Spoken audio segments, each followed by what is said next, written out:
Treatment, long-term posture awareness and ergonomics cannot be better underlined. It has to be a very important part of rehab. And specific exercises are important, core strengthening and flexion also. This is a myth that flexion should never be done in a disc. Flexion should not be done in a disc in the acute phase. Subsequently, flexors are also equally important because flexors are a very, very strong shock absorber of the spine. Flexor may induce a disc prolapse, but not using flexors means you are causing atrophy of the flexors. So you are removing a possible shock absorber and hence predisposing a shock onto the disc. So it has to be in a graded fashion. Flexors have to be improved upon. Getting out of the bed to teach the patient is important. Turn on the side, take weight on the hands, elbows, and then get up, sliding out the foot, and then getting up with weight on the hands so that you are deloading the spine partially. I think the picture is very good way of sitting. Hip knee bent around 90 degrees with a foot pedestal if it is not too high. If it is high, you need a foot pedestal. Now, approximately 90 degrees at the chair with lordosis of the lumbar spine maintained or re-established. Very, very important. Re-establish the lumbar lordosis. If the chair is not good, then buy what is known as a Mackenzie lumbar roll, which you can put here to improve and re-establish the lumbar lordosis. Putting a pillow is bad. हाँ मैं तकिया डाल के ही तकिया से कुछ नहीं होता है. You need buttocks to mid back full support and lumbar lordosis re-established. You can do that in a plastic chair also. Or you can spend 2 lakh rupees with a high ergonomic chair also. Bottom line ये है. Buttocks to mid back support with lumbar lordosis increased. खत्म.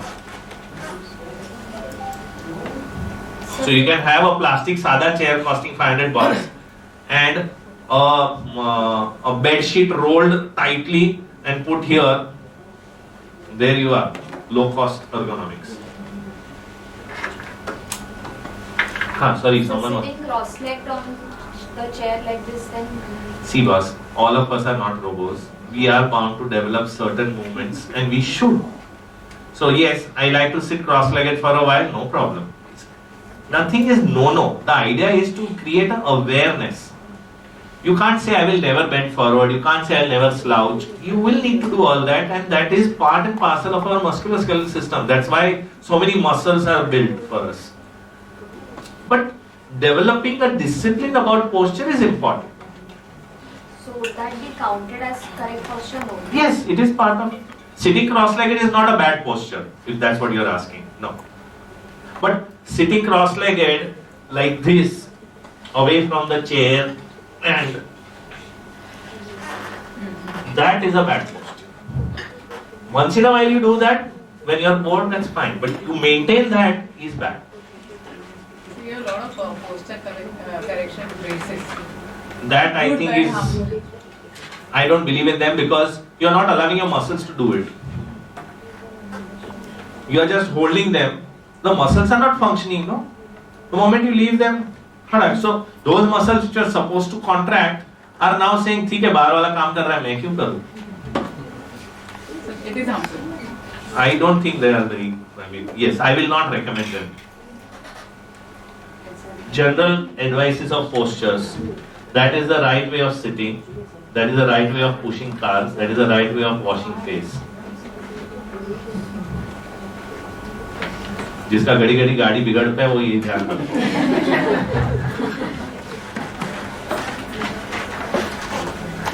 Same way. Incorrect, correct.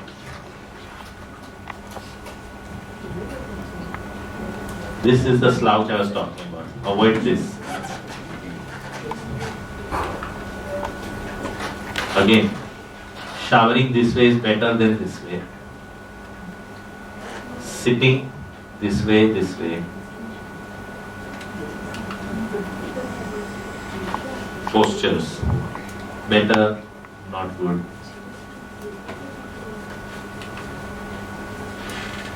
plumb line wala. So homeopathically this makes sense. Aggressive personality, meek personality, and hence who will develop what? You understand? They will develop more dorsal discogenic pain. They will develop more facetogenic lumbar pains. Sleeping, any position, specific sleep position? सोने के बाद कौन देखता है? फिर भी ऐसा No, seriously, I understand that sleeping posture is sometimes harmful, but believe me, who can change the posture while sleeping?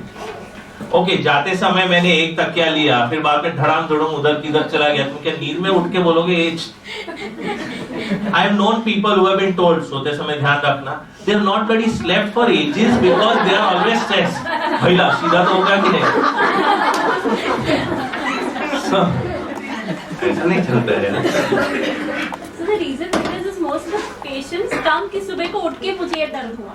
So that उठ के दर्द हुआ is not because they slept bad, because they have a bad bedding or they have the whole day which they have done lochas and अभी रात को पता चला, they didn't have the time to think that that is going wrong.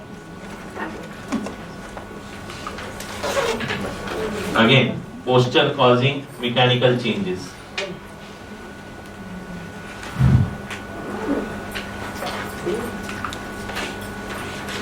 Posture causing mechanical changes. I'm just giving you all these visuals so that you can help your patients better. If you have been convinced about it at a mechanical level here, then you will be able to tell your patient कि भाई ध्यान रखना.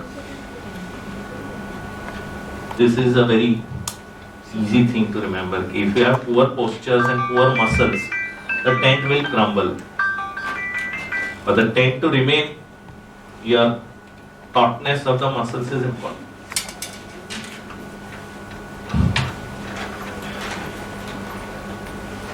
एकदम no agar magar on this.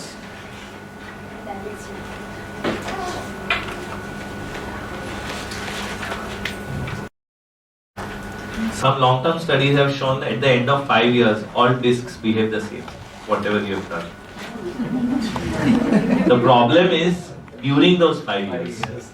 If you're not taken care of, they are symptomatic repeatedly and bad vibe. But at the end of 5 years, everyone is in the same boat. Chal raha hai. Post rehabilitation, would there be any lifelong contraindications with regards to exercise? Yeah, so lifelong is usually I tell them to avoid abdominal crunches or those barbell kind of weightliftings. Unless they are someone who are very dedicated and have gone through a good physio, who have developed their core strength so well, and then you have loaded them and seen that they are not going back to symptoms, then I may allow. But majority of the people I will say don't lift barbell weights or don't get into abdominal crunches. But again, I have patients who are very dedicated and they put in that right kind of effort. I will allow them over a period of many months, not immediately. And regarding the exercises, like for that matter, core strengthening, they have to do that For a throughout their lifetime, life. ideally. Ideally, core strengthening and basic extension exercises are lifetime, ideally. But rarely people do it. There are only very, very few patients whom I know who have been continuing it for years. And posture awareness, that's very important. They have to improve their ergonomics and change their postures if they are bad. And regarding driving, I mean, I'm talking about the cars with gears now. I mean, not the bike. Automatic or non-automatic has nothing to do with backing.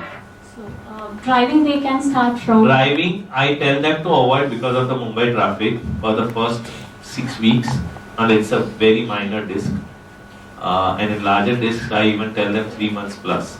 Because the problem is the posture of driving loads the disc badly, and most of the people don't keep their bucket seats proper. So when they are not driving, they can keep on shuffling, shifting, they can do this, they can do that, they can take it behind, which doesn't happen with when you are driving. So I prefer them not to drive, but there are people who don't listen or they do not have the practicality of having a driver or their nature of work demands that they have to drive. So then they have to take it as a professional hazard. Illness which gets desiccated can never come back to normal. Correct. That is exactly what I am trying to get you through all this. And that is why technically all treatment modalities are palliative. You can never get back the disc to its original. You can never get back the ligamentum flavum to its original, which is thickened. You can never get back the facet joint to its original, which is arthrosed. You understand? However, patient can become totally asymptomatic and lead a normal life. That's two different stories. We are talking of on pure technical grounds. Alright? So it's not a doomsday scenario, but on pure technical grounds, you can never say that I have cured this patient. I have made this patient asymptomatic and fully functional. That is possible, fully possible. In the worst case scenarios, that is also possible. But then the MRI changes. will never take place normal. Yes. So let's put it this way. You had a patient who had a large disc prolapse with a neural compromise. Patient needed surgery. Patient said, I don't want surgery. He came to you as a homeopath. You also gave him bed rest, physiotherapy and homeopathy. And fortunately, everything settled and patient is now asymptomatic since last 1 year. And you repeated his MRI for academic khujli. You repeated the MRI. The size of the disc may have shrunk significantly and the neural compromise would have gone. But the disc signal, the signal of the disc on the MRI, as they say, will remain desiccated forever. The disc will never be that hydrated disc that you will see in a normal thing. I am going to show you more pictures so that you will know what I am saying. So, you understand? The first MRI did show a large disc with a huge neural compromise physically, visually.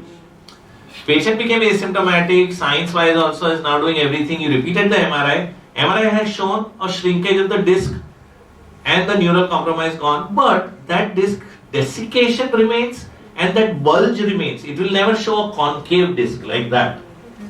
It will always show a flattened or a slightly prominent bulge. Sir, after healing, Each disc prolapse predisposes that person for one more disc pain, technically, compared to someone who never had a disc. See, again compare. All of us are degenerating at the spine. A person who has developed a proper disc prolapse will have a higher possibility of developing one more backache in his or her lifetime compared to someone who never had a disc prolapse. in the same area, probability. Probability of the same area is higher, but it can happen to a higher or lower disc also. Yes. Yes, that's a very important point. So, from homeopathic standpoint, you got to realize that this is a diathesis that the patient has now. So, you will need to keep that in mind subsequently.